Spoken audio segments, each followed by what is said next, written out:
My next guest is someone I have identified as a one-man walking Tea Party. And I forget how I first found out about his effort, but it was one of many of those moments when I remember a little tap on the shoulder to say, this is an awakening of the American people, and in a big way.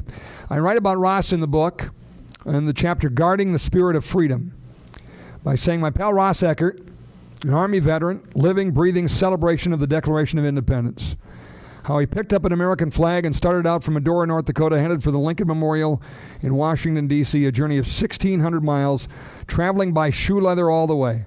Flag in hand, walking from town to town, he spoke at tea parties and veterans groups, waved to the people who honked at him, and chatted with folks along the way. Spent nights in the homes of supporters or camped out in his truck to show support for the troops. And from time to time, he'd call the Common Sense Club, and I'd put him on the air to give my listeners a progress report. After hearing Ross on the radio, people would seek him out on the road to say, we're proud of you, God bless you, can I carry the flag for you for a while? An amazing story. So why did Ross walk all the way to the nation's capital? He told me one time on the air he did it to just show our elected officials the power of the people. They've never seen the power of the people. I've been watching politics for a lot of years, and nothing changes. The politicians are working for themselves. I'm going to ask some questions. I want to hear a straight answer. I want to tell the politicians that American spirit is alive and well, but we want the government out of our way. One of many interesting, thoughtful, wonderful conversations I had with the one-man walking Tea Party who's back with us to celebrate his story, along with so many others of your story being told in this book, Grassroots, A Common Sense Action Agenda for America. Ross, bless you, my brother. How are you? I'm doing great. I'll tell you what, it's been quite a journey the past 2 years, and not just on the walk, but I got to meet Kevin Kramer, and I got to meet our congressman or Senator Rick Berg, and many people along the way, and I even got to meet Senator Dorgan along the way, and got to talk to him in D.C. for about 15 or 20 minutes. And didn't he call you up right after this started one day? You bet, yeah. Just outside of Dickinson, yeah. And at least he had guts enough to call me. I agree.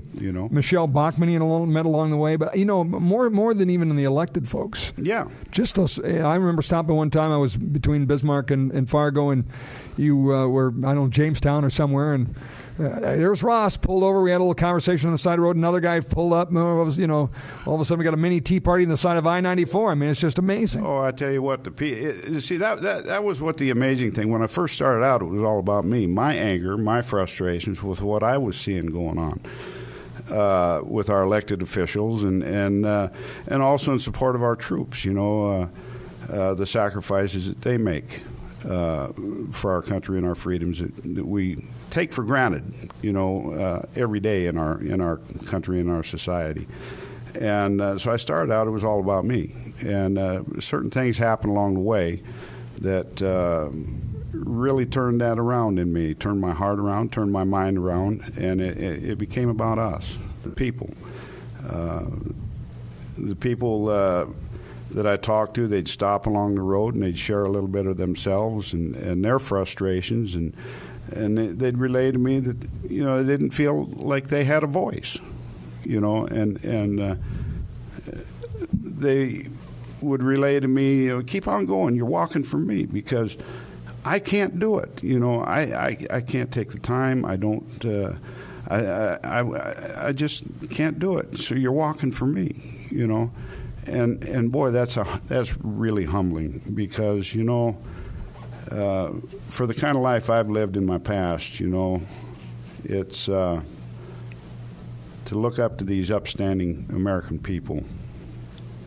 That was really showing me a mirror and made me really look at myself. So you made it to Washington, D.C. from Medora, North Dakota, and were there ultimately on that journey of which we got a chance to follow you along the way in.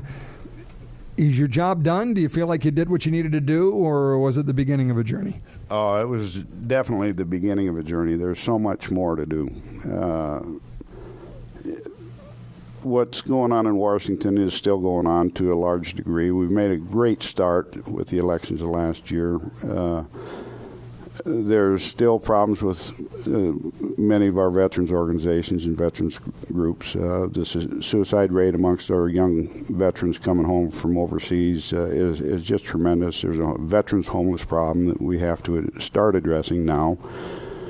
You take a look at many of the problems we have, the debt problem, the list can go on and on. But the solution's not with our government. The solution's with the people. And that's one of the things that I realized is the closer I got to D.C., that the American spirit's still alive. The spirit that our founders had, the spirit of the Pilgrims had when they came over here. They wanted freedom, the freedom to live their life how they wanted. And the spirit of the the spirit of the pioneers as they moved across this great country of ours and settled every part of our nation. They didn't rely on the government to solve their problems. They just went out and did it themselves. And the thing is that spirit's still in us. And that's what I found so amazing along the way, that people want to do the things that they want to do, and they want to make things happen for themselves, but the government's stopping them to do it. And that's the spirit's still there.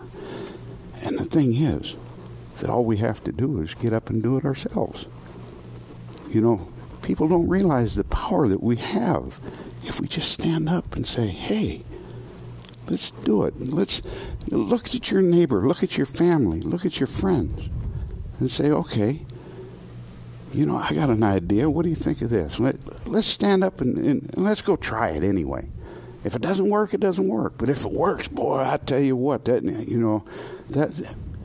we can do some good.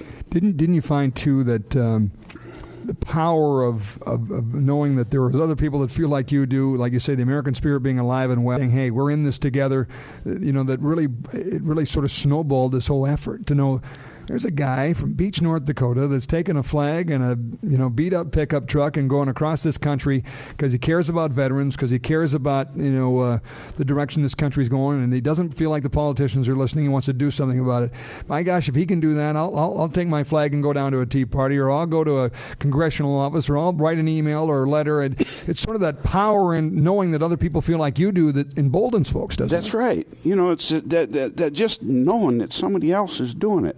And you can be that person out there listening to this radio station. You can be that person. And that's the whole point of the thing, standing together. First, you got to know what you personally believe in. That's what I had to find out, what I personally believed in. And then you hadn't been politically active. Oh, heck right? no. Right? Heck no. You weren't going to conventions and wearing funny hats and I'd watch politics, but I voted. But that's as far as it went. What was the spark that said I got to do this? What pushed you out on that road? Oh man, there was a lot of personal things that were going on in my life that I knew I had to change. But then I saw a couple of movies, believe it or not. Old time movies. One was One was Mr. Smith Goes to Washington, and when Jimmy Stewart stands up there and says, the only cause worth fighting for is the lost cause, and that really hit me hard when I started thinking about what's going on in our country, and what we're fighting against as Tea Partiers is not a lost cause, but sometimes it feels that way. And the other movie was Saving Private Ryan, and the last two scenes of the movies when Cap Miller is dying on that bridge, and this is really this one really hit me hard. Because it not only pertains to veterans, but it also pertains to our country as a whole and how we think and what we're supposed to be doing. And Cap Miller is dying on that bridge, and he whispers up into Ryan's ear, earn this. Earn this. And what he's really saying to Ryan is, earn this sacrifice that I'm giving you. I'm giving you my life for you to live. Go back to your home. And live the life that you're supposed to live, And then the last scene of the movie, of course, is when Ryan is standing at his Cap Miller's grave in France there, and he's saying he's remembering all this that happened in France when Cap Miller was dying, and his wife comes over to him and asks him if he's all right, and he stands up to her and And he says to her, he says, have I lived the life of a good man? Am I a good man? And, I had to look at myself. And I had to answer that question honestly. And I hadn't lived the life I should have been. And I knew it when I really had looked at myself. And that, amongst some other things that happened, I knew I had to walk. Turn a page, stand up for your country. Yeah. Go out there and do it. Amazing story. Ross Ueckert is with us. I call him the one-man walking Tea Party. We're going to take a break, come back with more of our conversation. He's in the book. More of this incredible story, as so many others of your stories are. Grassroots. Our last best hope for America. Common sense. Well, I've added that because that's what I believe the grassroots are, what they represent. And also the hope comes in the form of an agenda to say, here's what we stand for and here's what we can fix, crafted by you. And that's what's in the bookstore shelves Tuesday. In your honor, this book is written. More on the Common Sense Club and the Scott Hennen Show in a minute. We're back on the Common Sense Club and the Scott Hennen Show.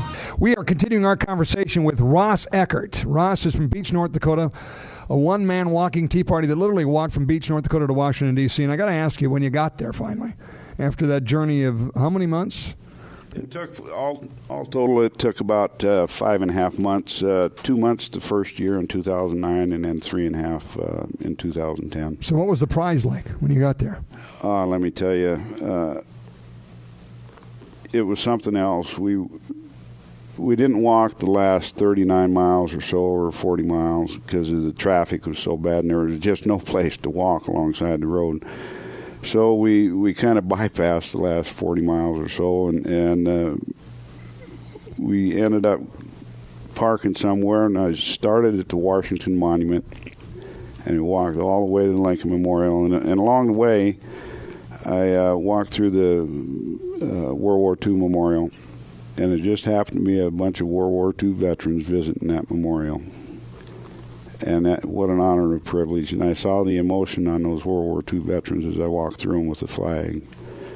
And it was just such a tremendous thing. And their family and friends were there, and you could see tears running down their face and everything. And then as I walked through past the reflecting pool and everything and on up to the steps in the Lincoln Memorial, and I stood there in front of Lincoln, and I saw his face and the somberness of the face of that statue. And I remembered some of his words and everything, and the things that he faced in his presidency, a divided nation. And the words, divided we stand, or divided we fall, united we stand, and he chose to remain united, and how hard that decision must have been for him to start the Civil War, I want to, we only have less than 2 minutes left, but I want to give you a chance to maybe give some advice to other folks that might, you talked about a movie that led to this incredible walk and the profound impact that's had in your life. What advice would you have for others in a way they can contribute?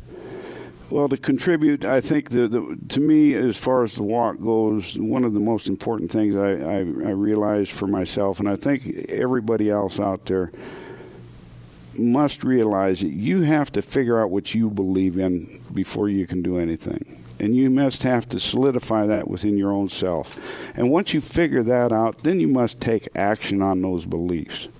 Now, you can take those action in any way you see fit. You can contribute money, you can stand up, talk to your family and friends, neighbors, you can go to tea parties. You don't have to walk to D.C. in order to do something. But you take the actions that you see fit within your own the own confines of your own life. Good advice. And by the way, you can read more of Ross's story in the book, Grassroots: A Common Sense Action Agenda for America. It's bookstores on Tuesday. You can pre-order a copy right now at ScottHennen.com. If you also go there and go to our fan page, we're getting the fan page going, and we're putting these interviews up on the fan page so you can find out more about the stories of people that are in there. And every week, beginning Tuesday, every Tuesday we'll draw a winner of an autographed copy. So you can send all your Facebook friends to our fan page, Ross, and I'll do that. And they can hear the story. Scott, I want to thank you for allowing me to be in the book. It's very humbling for me because I did not expect it. I'm not doing this for me. It's us standing together. That's what it all turned out to be. Likewise, it isn't about me, and I'm embarrassed that my name's on the book, because it ought to be your name. It ought to be the name of all those folks that have inspired the book, that made it happen. So, and the people I met along the road. Exactly right. That's what it's all about. So it's been a fun one to write. It really has. I mean, and it's what I appreciate is the fact that some of these stories get some more legs and can stay out there and maybe inspire some others. So, and it's not going to stop either. It can't. We got other things going. We have no choice. Well, we look forward to finding out what's next for Ross Ueckert. It'll be fun and interesting. We'll be there to help any way we can. Thanks, Ross. God bless. See you tomorrow, folks. God bless you. Bye-bye.